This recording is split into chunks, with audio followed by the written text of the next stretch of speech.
இன்று நடிகர் திலகம் சிவாஜி கணேசன் அவர்களுடைய நினைவு நாள். அந்த மகா கலைஞனின் திறமையை ஒரு சின்ன தராசு மூலமாக ஒரு இமயத்தை எடை போடுகிற வேலையை இன்று நான் செய்கிறேன். என்னன்னா, அவருடைய படங்கள் ஒரு 300 படங்கள் மேல நடித்தவர்.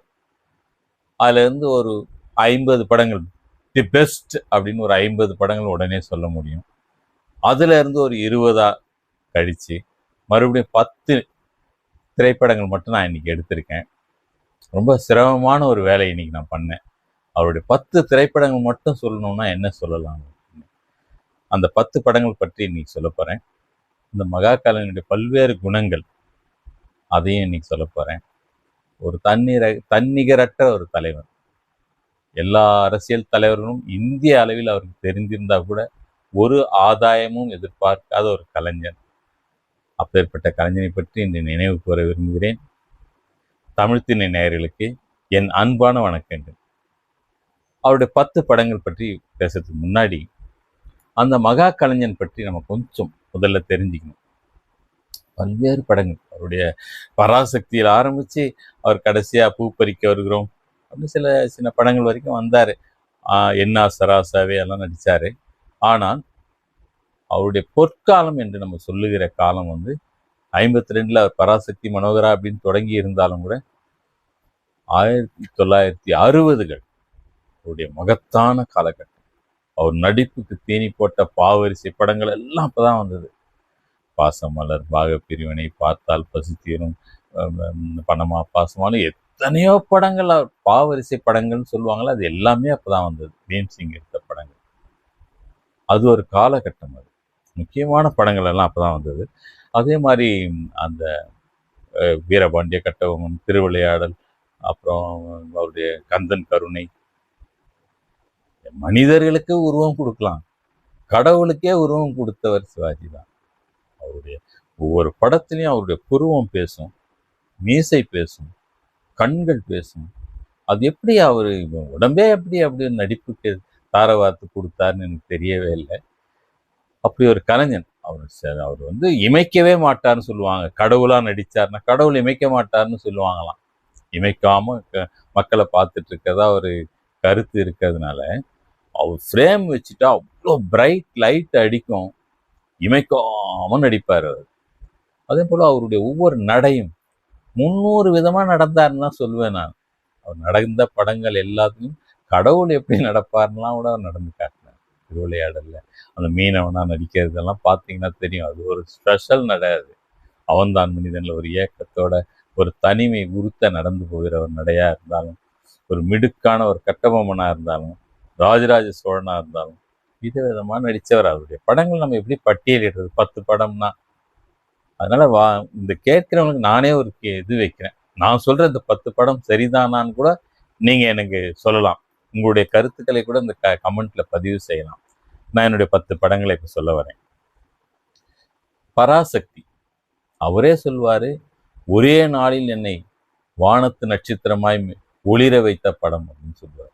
எங்கேயோ போயிட்டேன் நான். அன்னைக்கு படம் ரிலீஸ் ஆச்சு, காலையில இரவு நான் ஒரு உச்ச நட்சத்திரம், அத்தனை ப்ரொடியூசர் பேசுறாங்க, எனக்கே ஒன்றும் புரியல அப்படின்னு சொல்லுவார். பராசக்தி ஒரு பெரிய முக்கியமான படம். அது வசன கால படம் என்பதால இந்த வசனத்துக்கு அவ்வளோ பேர். கலைஞர் கருணாநிதியோட வசனத்தை அவ்வளவு தெறிக்க தெறிக்க பேசிய ஒரு நடிகரா சிவாஜி கணேசன் அமைஞ்சாரு. அது போல மனோகரா அதெல்லாம் வந்தது. பராசக்தி நம்பர் 1. அதே போல பாசமலர், பீம்சிங்கோட படம்.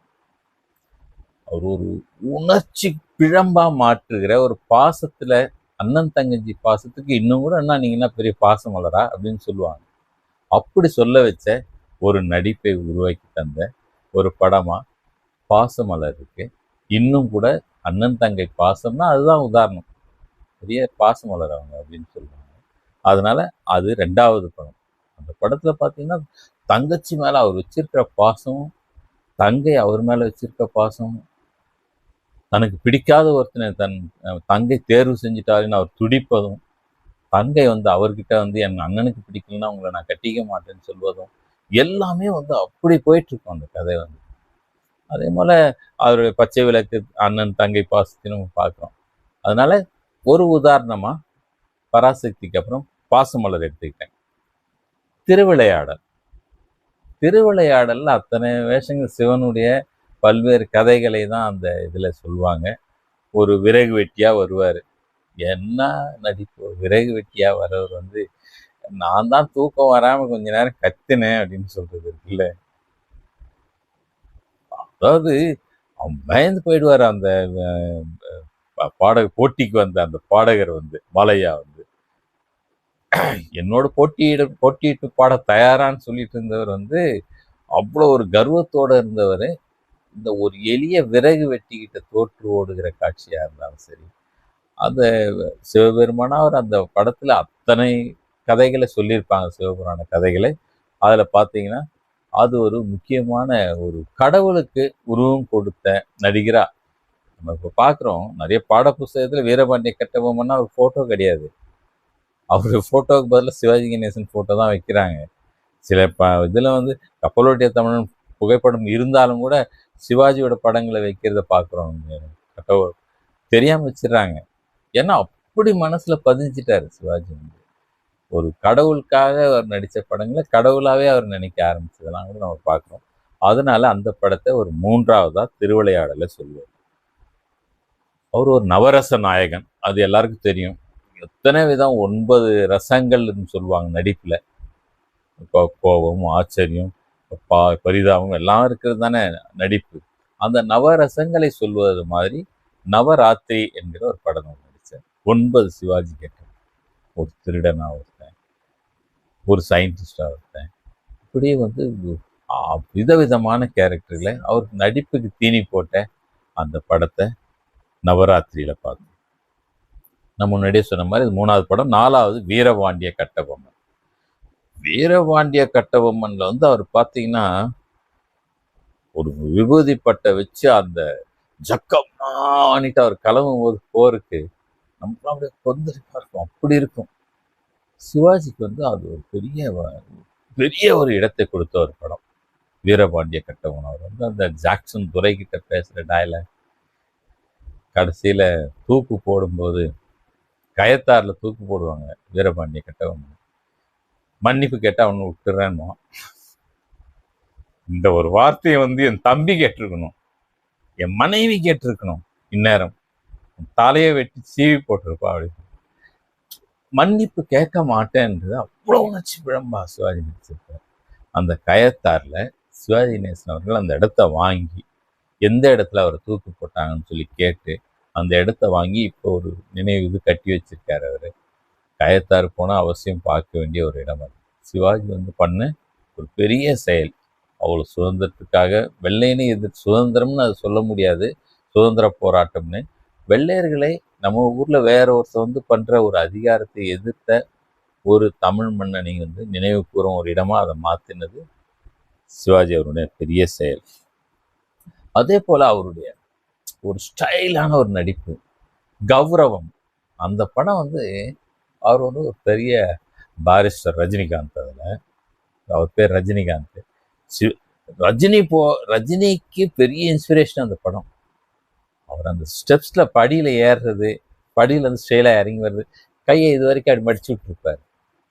அது வரைக்கும் தமிழ் சினிமாவில் யாருமே அப்படி பண்ணவே இல்லை. அது வந்து ரொம்ப கேஷுவலாக இருக்கும் அவர் பண்ணுறது.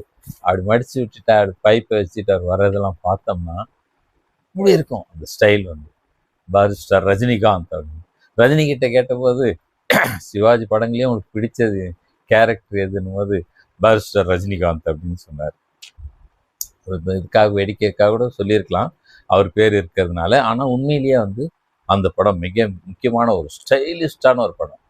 அவர் வந்து பேசுகிற உச்சரிப்பு, அந்த ஒரு இந்த மூட நம்பிக்கையெல்லாம் எதிர்க்கிற ஒரு பிராமணர். அவர் காலையில் எழுந்தோடனே குடிக்க ஆரம்பிச்சிருவார். அந்த மாதிரிலாம் இருக்கும் அந்த படம் வந்து பார்த்தீங்கன்னா. ரொம்ப வித்தியாசமான ஒரு படம்.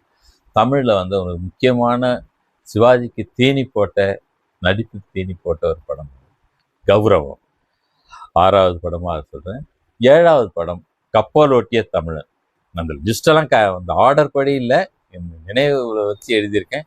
கப்பலோட்டிய தமிழன் வந்து பார்த்தீங்கன்னா ஒரு பெரிய தியாகி. வ.உ.சி. அவர்கள் வந்து ஒரு மாபெரும் தியாகி. தன் சொத்துக்களை எல்லாம் இழந்து, தன்னுடைய பட்டம் பெற்ற அந்த படிப்பை இழந்து, வக்கீல் தொழிலை துறந்து, செக் இழுத்து, கடைசியில மண்ணெண்ணெய் கடை வச்சு, மளிகை கடை வச்சு, அவர் எவ்வளவு சிரமப்பட்டார். ஒரு பெரிய இந்திய அளவில் திலகர் அளவுக்கு போற்றப்பட்ட ஒரு தலைவர் அவர். அவருடைய வாழ்க்கை வரலாறை சிவாஜி அவர்கள் ஏற்று நடிக்கிறாரு.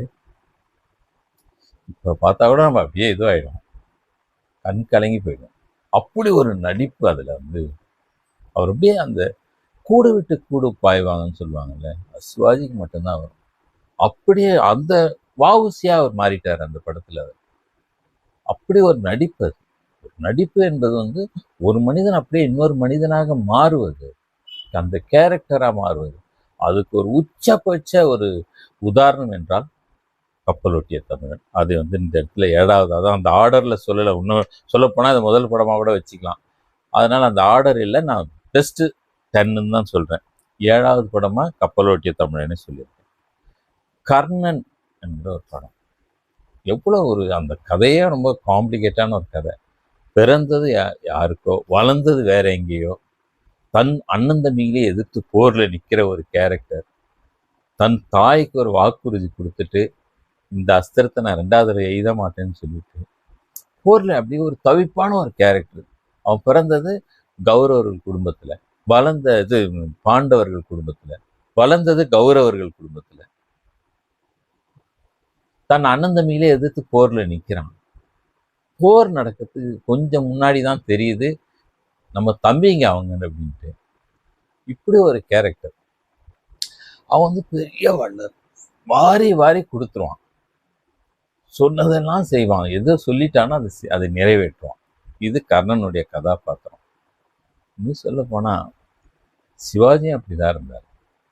அவர் வந்து வாரி வாரி வழங்கினார். அவர் பத்தி பெரிய வள்ளலா யாருமே ஏன் சொல்றது இல்லைன்னு எனக்கு தெரியவே இல்லை. நான் கொஞ்சம் நெருக்கமா அந்த குடும்பத்தோட நிறைய விஷயங்கள் பேசியிருக்கேன், பழகியிருக்கேன். அதனால எனக்கு பல விஷயங்கள் தெரியும். நிறைய நல்லது செஞ்சிருக்கார். வந்து பாகிஸ்தான் வார் 70s நான் தொடங்கும் போது, நேரு கிட்ட இது 60s அந்த வார் தொடங்கும் போது கமலா அவங்க அம்மா, அவங்க ஒய்ஃபை கூப்பிட்டு, கமலா அம்மாவை கூப்பிட்டு எல்லா நகையும் கொண்டு வர சொல்லி கிட்டத்தட்ட 500 பவுன், 500 பவுன், ஒரு பவுன் 1 லட்சம், 500 1 லட்சம் எவ்வளோ பாருங்க. அப்படியே எடுத்து இந்த வார் நிதியாக கொடுத்தார். இந்தியாவிலே வேற யாரும் செய்யல அந்த மாதிரி ஒரு செயலை. சாவித்திரி கொஞ்சம் நகைகள் கொடுத்தாங்கன்னு சொல்லுவாங்க, இருந்தாலும் அதிகம் கொடுத்தது சிவாஜி கணேசன் அவர்கள் தான். 500 பவுன் கொடுத்தாரு.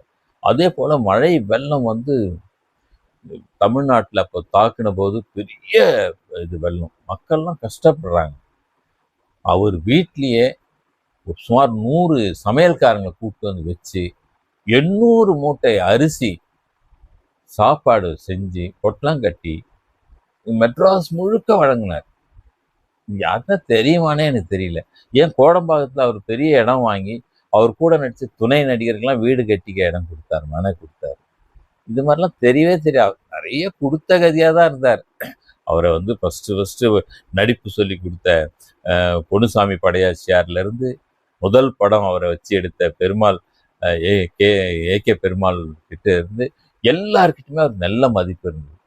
அவங்க உயிரோடு இருந்த வரைக்கும் அவங்க வீட்டுக்கெலாம் வந்து பொங்கல், தீபாவளி பரிசுகள் கொடுக்கறத அவர் வழக்கமாக வச்சுருந்தார். மறக்கவே மாட்டார் எங்கே இருந்தாலும். அப்படி ஒரு இது. அவருடைய வீட்டுக்கு வருஷந்தோறும் அவருடைய பிறந்தநாள் அன்னைக்கு அழைப்பார் பத்திரிகையாளர்கள். பெரிய விருந்து நடக்கும் வீட்டில் எல்லாருக்கும். அப்படி ஒரு விருந்து நடந்துட்டு இருப்பாங்க. இது என்ன இப்படி சாப்பாடு போட்டுன்னு இருக்காருன்னு சொல்லுவோம். அப்போ வந்து சொல்லுவாங்க, சார் அவங்க வீட்டில் அவங்க அண்ணன் தம்பி 4 பேர், அவங்க எல்லாருமே அவங்க கூட தான் இருந்தாங்க, கூட்டு குடும்பமாக இருக்கிறது தான் அவர் விரும்புவார்.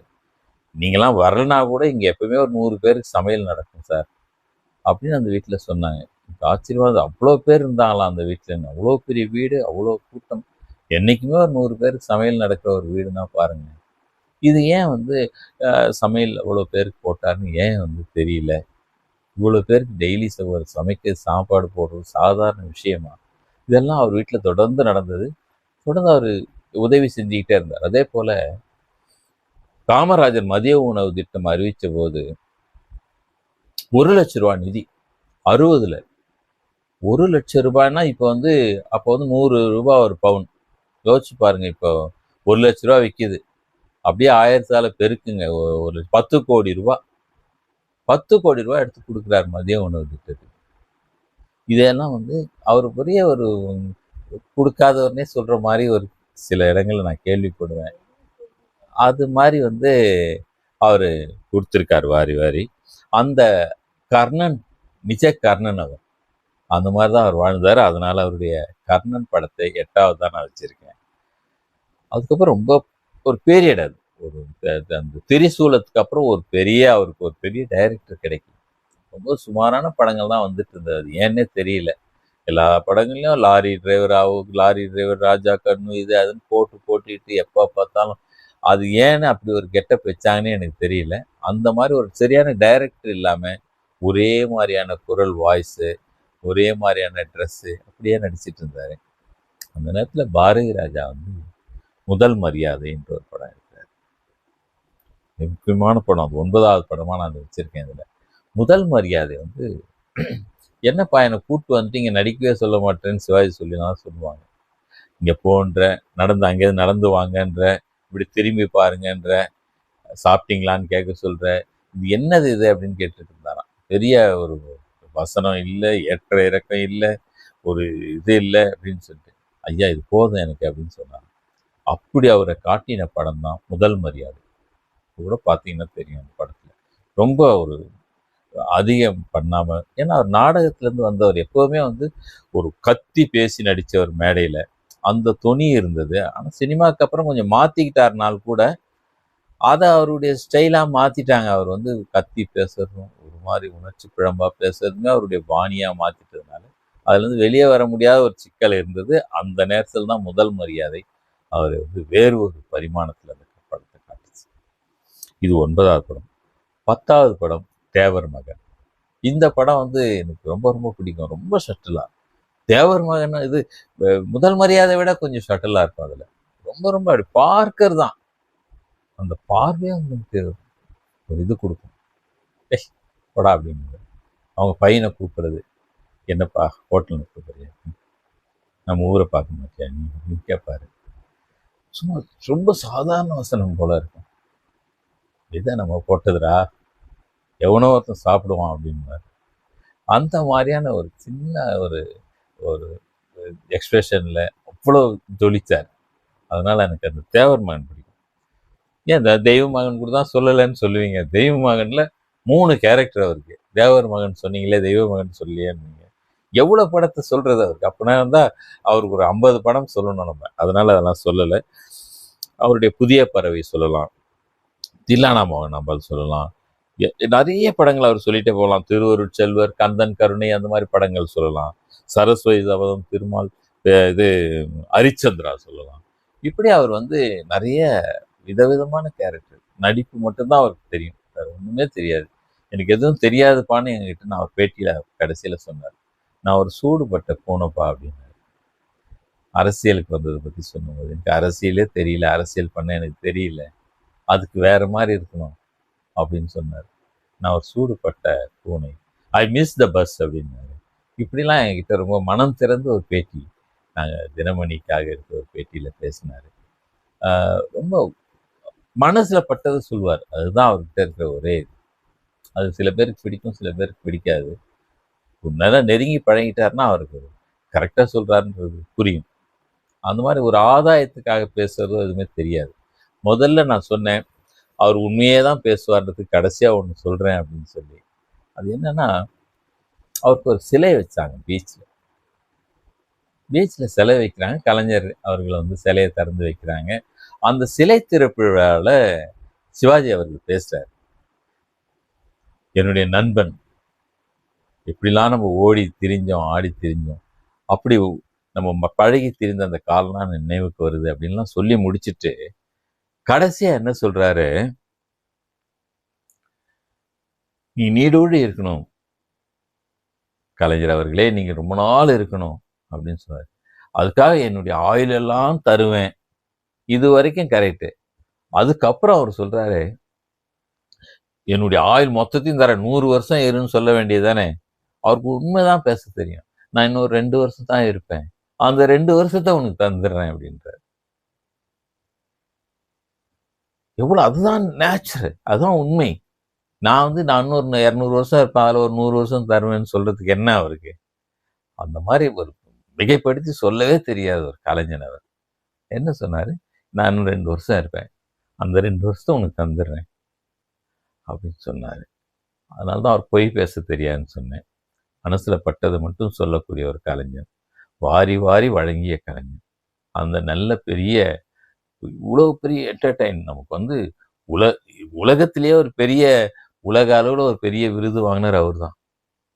ஃபர்ஸ்ட் கட்டபொம்மையான வீரபாண்டிய கட்டபொம்மனுக்காக நாசர் வழங்கினார். இதில் இருந்து அரபு நாட்டில் இதெல்லாம் மெச்சிக்கொண்டே இருக்கிறோம். செவாலியை வாங்கியவர் அவர், பத்மஸ்ரீ வாங்கினவர், பத்மபூஷன் வாங்கினவர்.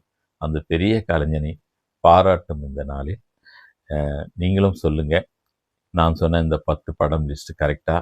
உங்களுடைய கருத்துக்களை கமெண்ட்ல சொல்லுங்க, சப்ஸ்கிரைப் பண்ணுங்க, எல்லாருக்கும் பகிருங்க. அடுத்த வீடியோவில் பார்ப்போம். மிகவும் நன்றி, வணக்கம்.